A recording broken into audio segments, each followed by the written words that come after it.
welcome to class. This is going to be your first lesson on soccer. I am Miss Brock and this is Miss Martinez. And so we're going to work on the basics of soccer. So what you need for soccer for this lesson is just the ball. You can use a softball like Miss Brock has. We have balloons. You can use a balloon. We have soccer balls that you probably shouldn't use inside the house. And you have to probably ask for permission. Or you can grab a piece of paper, roll it up, and make a ball. Okay? For me, I'm going to use this little ball. I'm not going to hit anything, Miss Brock, I promise. Miss Martinez is very careful, and she has more experience in soccer than I do, which you'll probably see.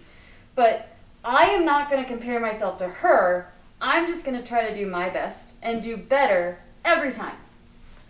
Okay, so what we're going to work on first is just hitting it with the inside of our foot.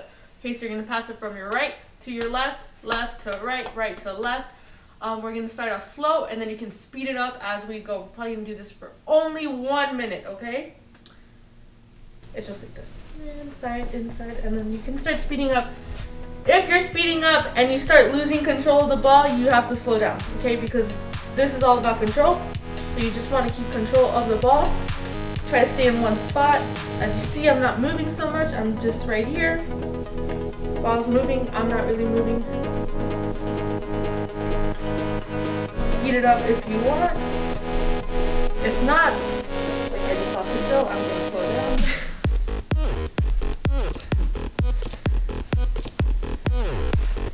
And I'm going with slow and steady.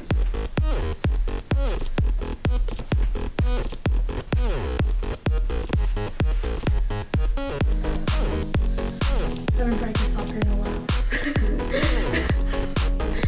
Me neither. But that last year this time. And go ahead and stop. Now we're going to work on doing the same thing we did, but with the outside of our foot. So when you do that, you're going to bring your leg across, tap it slightly, bring the other leg across, tap it slightly, up. Same thing. You're trying to keep control of the ball. You don't want to move too much. You want to stay in one spot.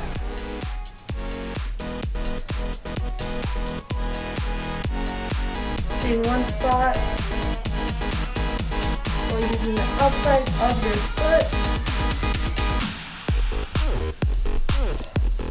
Try not to hit it too hard.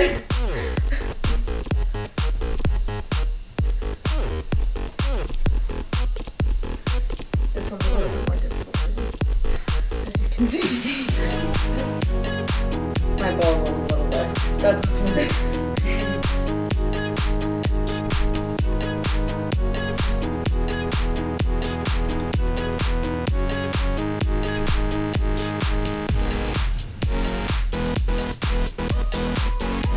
And go ahead and stop. We worked on this, so we can work on dribbling. Okay, in soccer, you don't use your hands when you dribble, like in basketball. Dribbling in soccer involves your feet. We're only going to work on one foot at a time, and then we're going to switch. Me and Miss Brock are sharing space, so we're going to try to maneuver our way towards the opposite direction. We're going to use our right foot. We're going to use only the inside at first, okay? Try to keep the ball super close to you. You should not be running around the whole entire house with the ball. Try to just do one little space, okay? Using the inside, and your right foot. Which way are we going? me not having control. And so if you're unsure, this is my right, but that would be your right, okay? Switch. We're probably going to do 3 little laps. Oh.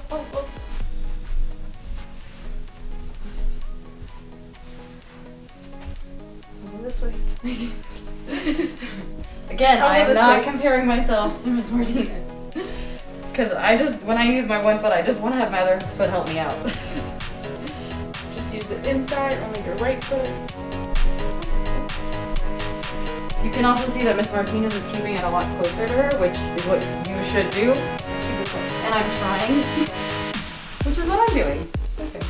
Now switch. You're gonna use your left foot. Same thing. We're gonna do inside. We're gonna do probably about 3 little laps, and then we're gonna stop. Okay?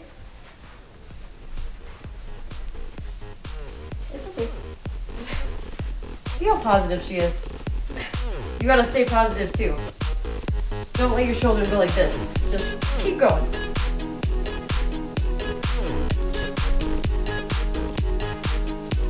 And one more.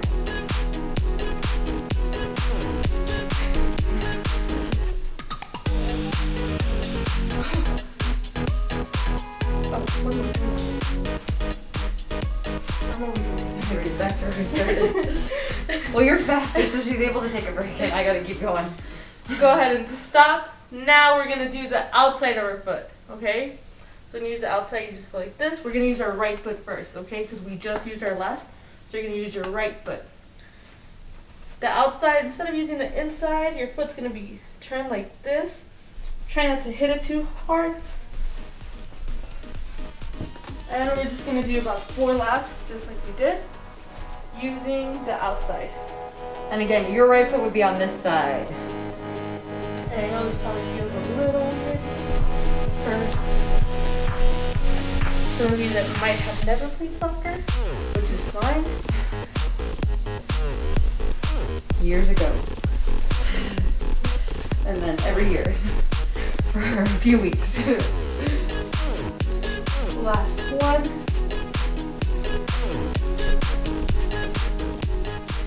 Go ahead and stop. Now we're going to switch to our left foot.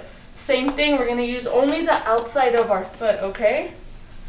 Go ahead and start. We're going to do about 4 laps. This is going to be interesting because my left foot never listens to me. I feel like that's true for me too. I wonder which side doesn't listen to you? Or do both sides listen to you? Because you're awesome!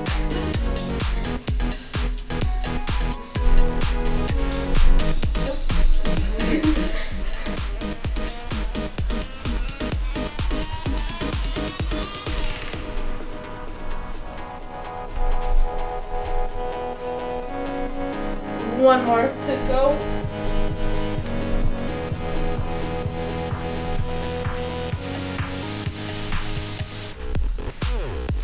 And go ahead and freeze. The last thing we're going to work on today, which most of you know, there's a rule in soccer, you don't use your hands.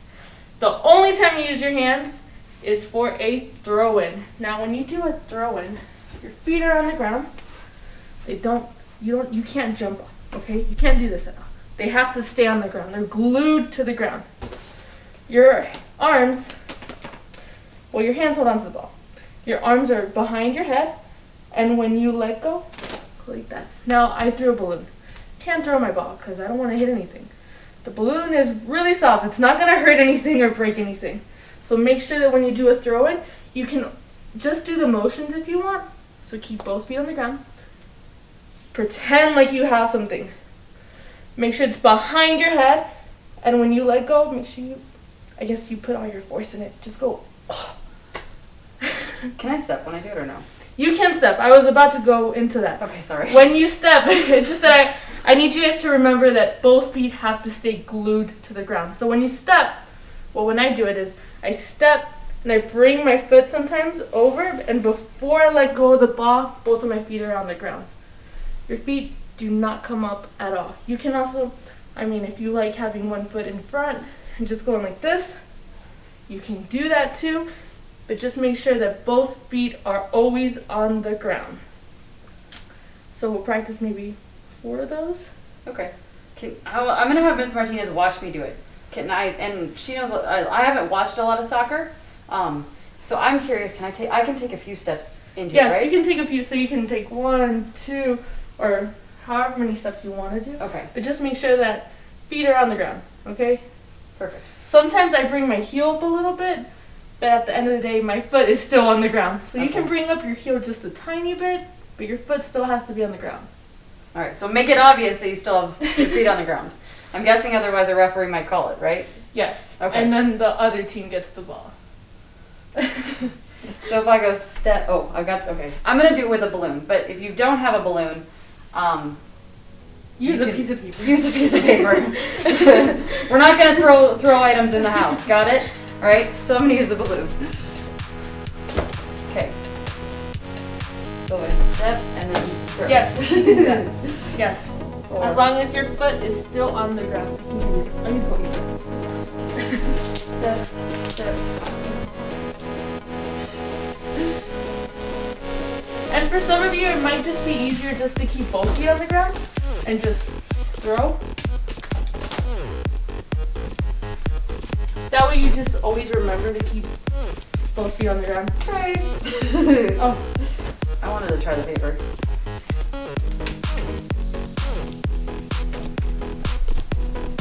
and also you have to remember that the ball goes behind your head, because if the ball's just right here and you go like this, it has to come from behind your head. Will they call you on that? Yeah. Okay, so they'll call you on it. And also, I mean, you gotta think about having power, right? You're gonna have less power from here. Yeah. That's why behind your head, use all your force. And see, if you use all your force with a balloon or paper, it doesn't go very far, which is good inside the house.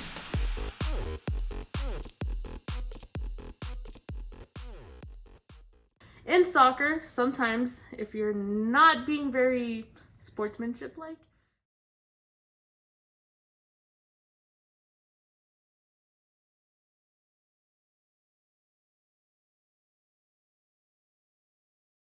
or you hurt somebody and maybe it was an accident. In soccer, we have yellow and red cards. A yellow card doesn't really look like this, but this is the closest thing I had to a yellow card.